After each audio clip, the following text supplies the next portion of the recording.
ferns, yawning, stretching, beginning to open.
Good morning. Ohayo gozaimasu.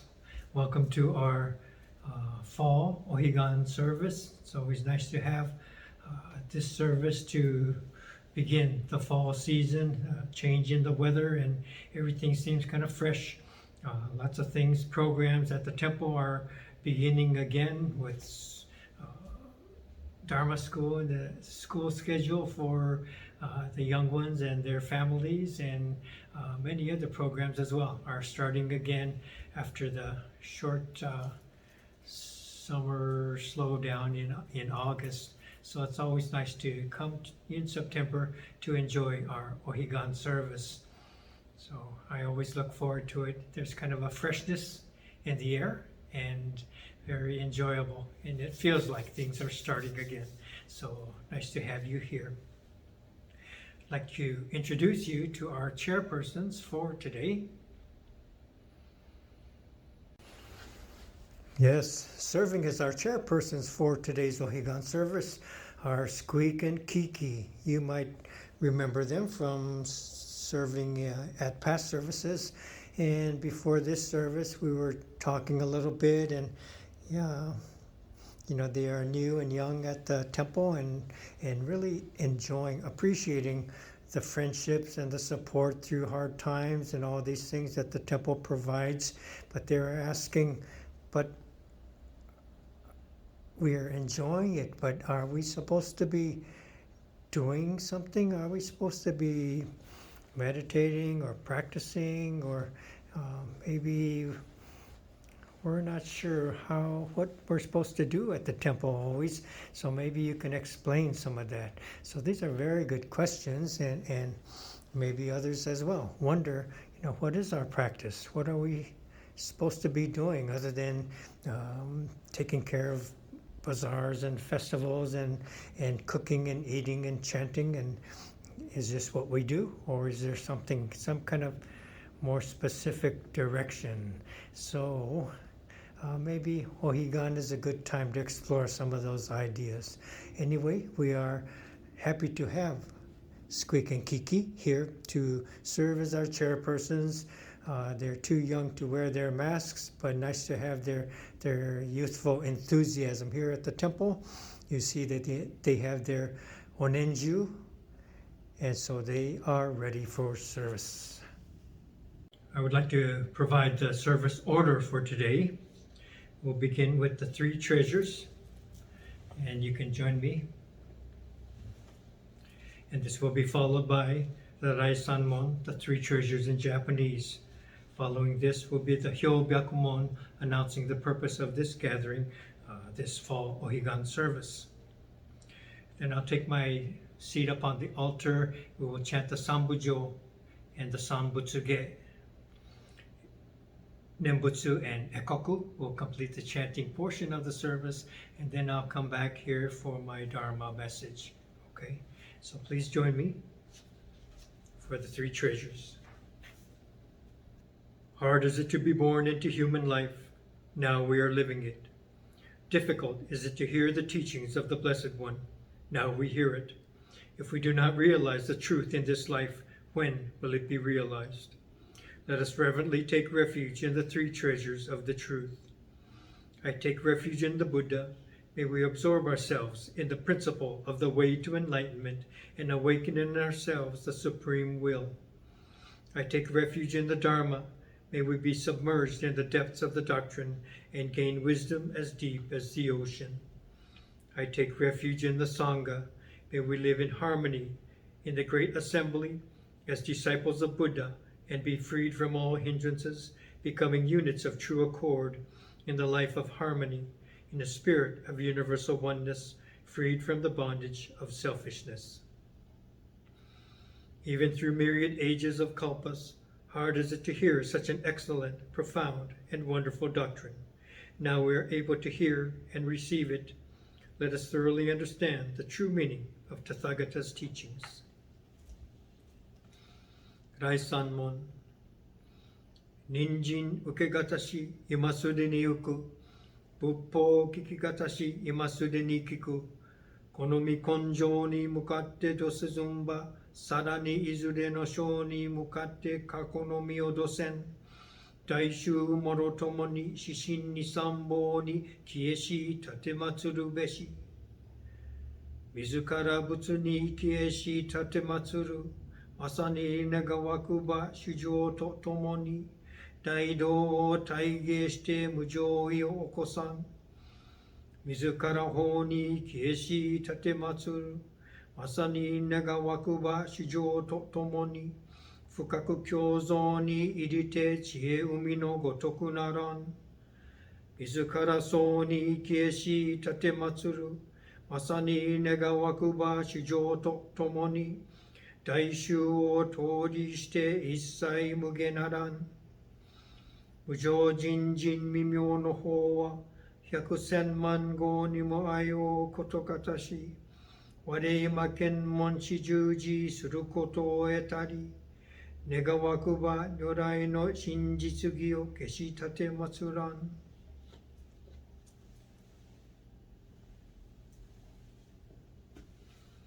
Namo Amida Butsu, Namo Amida Butsu, Namo Amida Butsu, Namanda, Namanda, Namanda, Namanda. Please join me in reading the Hyobyakumon for this Ohigan service. On this occasion of our temple's annual observance of the Fall Higan, we are gathered to adorn the altar, burn incense, chant the sutras, and deepen our understanding of the Dharma. During the equinox, when the hours of day and night are equal, the sun symbolically rises in the east and sets in the west towards the direction of the Pure Land.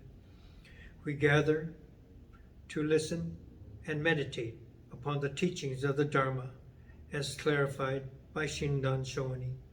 Namo Amida Butsu, Namo Amida Butsu, Namo Amida Butsu, Namanda, Namanda, Namanda, Namanda. 三部上、三仏下。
人人の空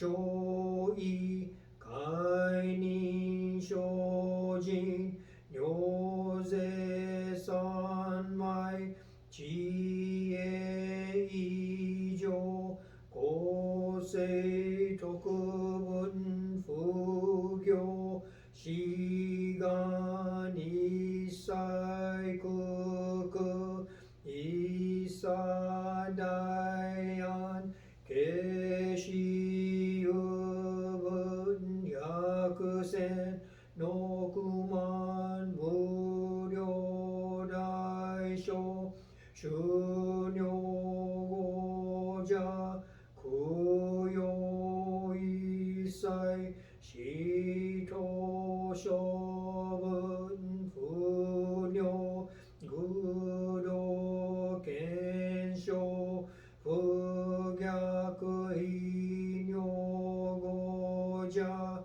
処分世界不不影無修仙道光明師匠縁知小国尿税精進二次難量量が差分国土第一公衆奇妙道場朝鮮国尿内音二無闘争ガト愛民道断二切実法来生新年少女糸が国経楽安穏公文神妙税が心象本願の非力書所欲実法世尊知恵無下上領子孫知が信領計量心死食六中家業精進人寿不敬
Good morning again, everyone. Ohayo gozaimasu.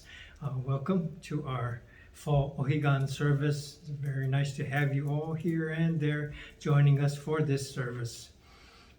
each Ohigan, we always hear the story of how there's a balance, harmony in nature, and days and nights are of equal length, and the weather is usually pretty calm, and so it's a very pleasant time of year.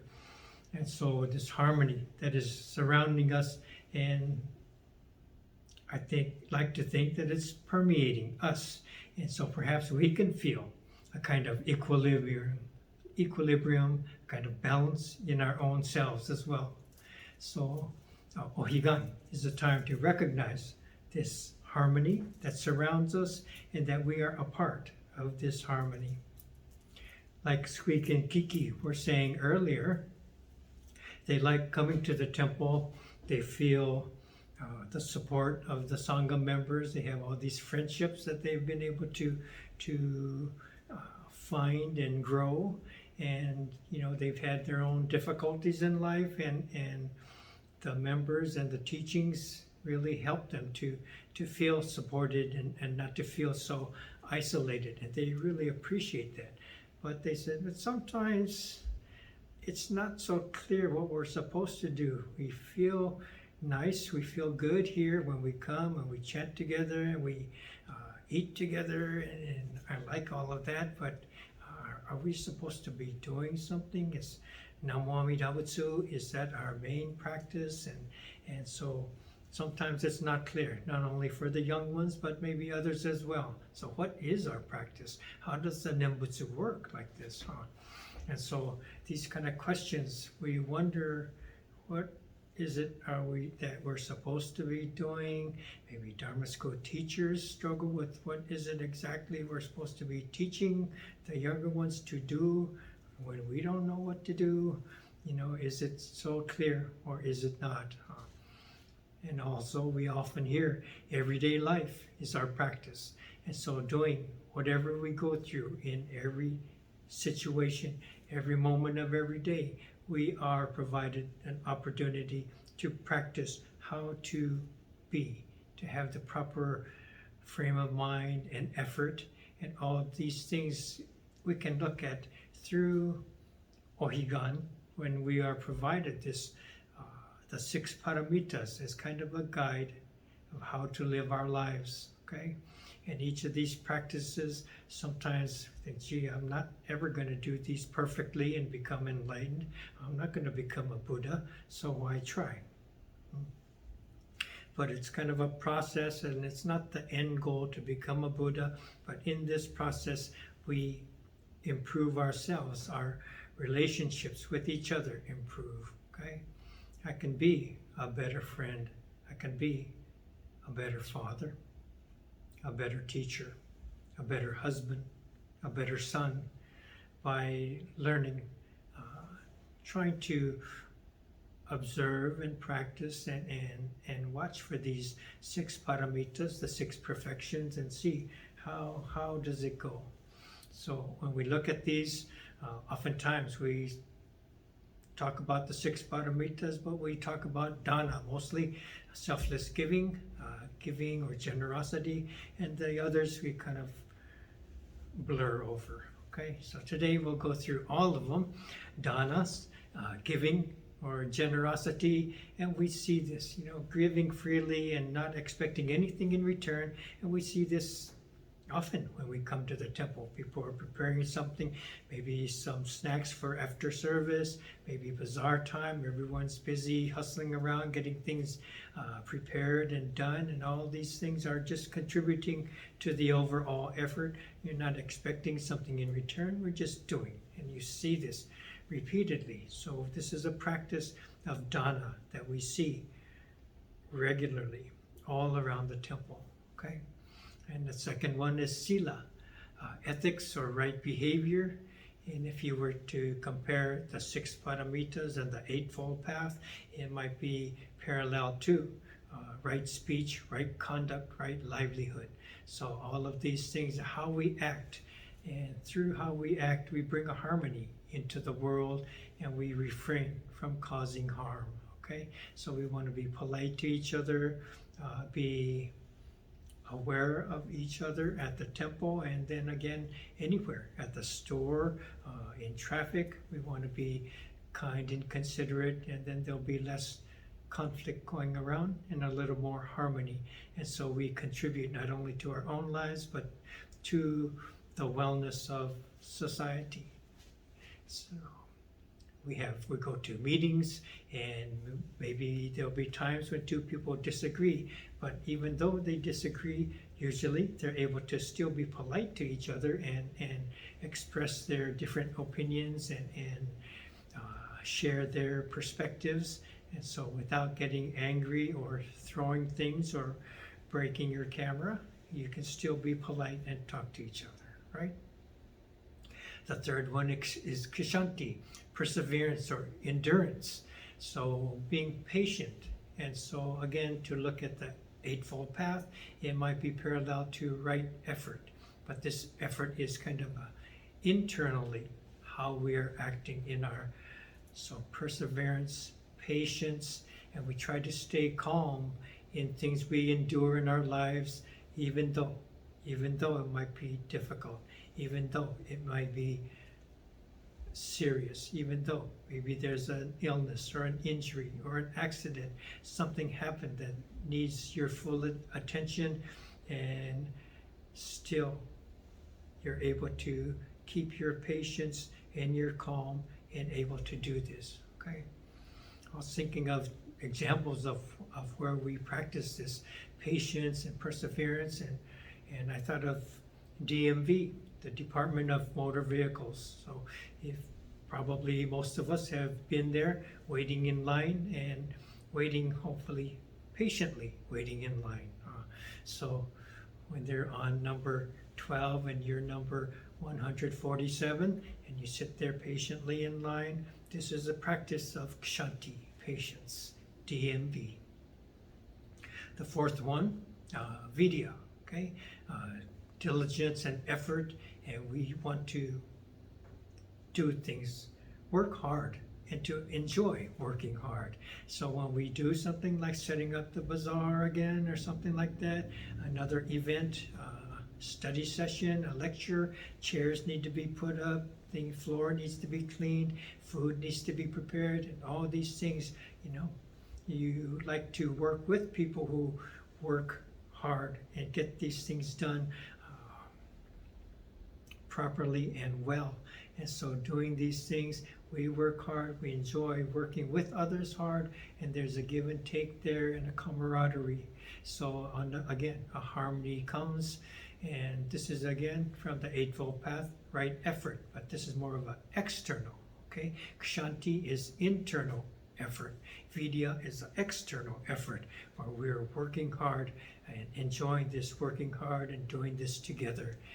Coming back at maybe the second day of the bazaar, then we really notice this is effort to get there and to crank up the energy one more day, one more time, and to see it through. So this is effort, vidya, diligence and effort. And the fifth one, dhyana, meditation, concentration. And so we're trying to be focused, okay, and not distracted by so many things. There are many, many things that kind of get us out of focus and distract us when we go through life. Even going from here to there, trying to get something done, something else comes up, okay?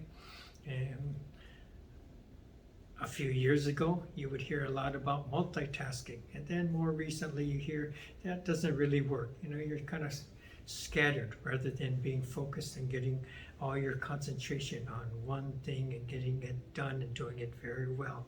So dhyana is the same kind of concentration. So to parallel with the Eightfold Path, right mindfulness, right concentration is the same meditation concentration that is dhyana. Okay. And at the temple, maybe we've had committees who are trying to improve the building next door or painting the exterior of our property.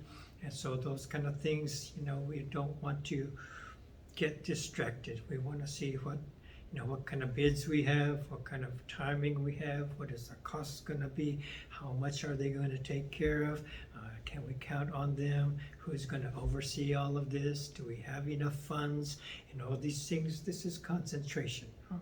So these are specific projects, but this type of mind to be concentrating, it continues on to other things we do, whatever else we have to face in life.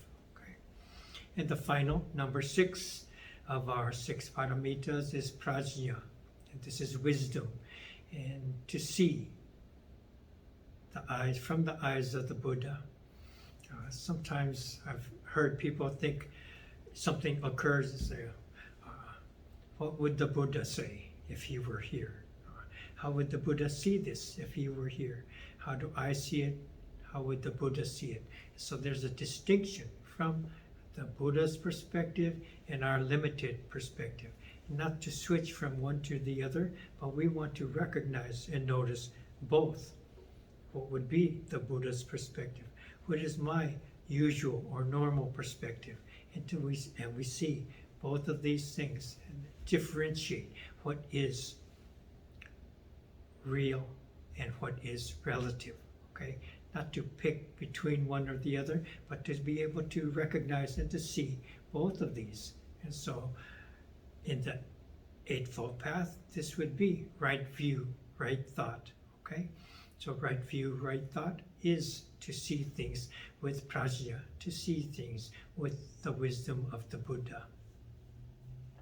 So all of these things, how do we cultivate this prajna?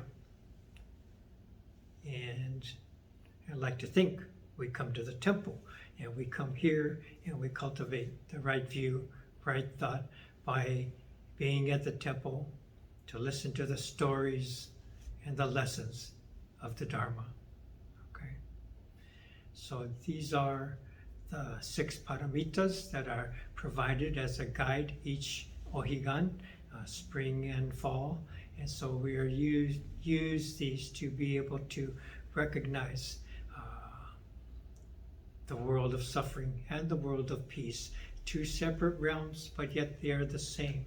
So both aspects are part of this oneness of enlightenment that dissolves all these distinctions of one or the other. Even samsara and nirvana become one. And so this is the lesson of Ohigan. Okay. For myself, I like to feel my mind and body as a large body of water. The surface is calm, and the water is stable, but it's also fluid and adaptive. So if that's as close to awakening as I ever get, then I'm pretty okay with that. So as we come to the temple, we continue to do our practices, reciting the Nembutsu, listening to the Dharma, listening to the teachings, sharing time together, chanting together, eating together, doing things together, and being a part of and contributing to the harmony that we can all live within. Okay. So I'd like to close here with my message. Please join me in Gassho. Namo Amida Butsu. Namo Amida Butsu. Namo Amida Butsu. Namanda, Namanda, Namanda, Namanda.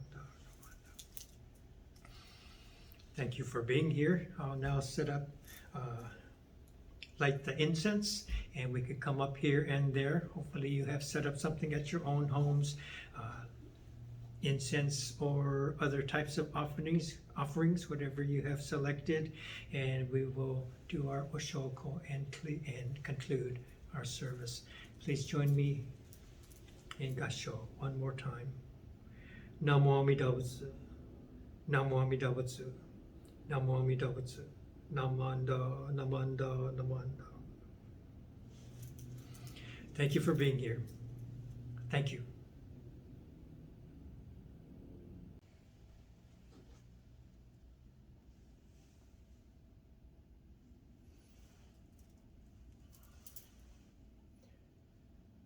Namo Amida Butsu. Namo Amida, Namo Amida, Namanda, Namanda, Namanda, Namanda.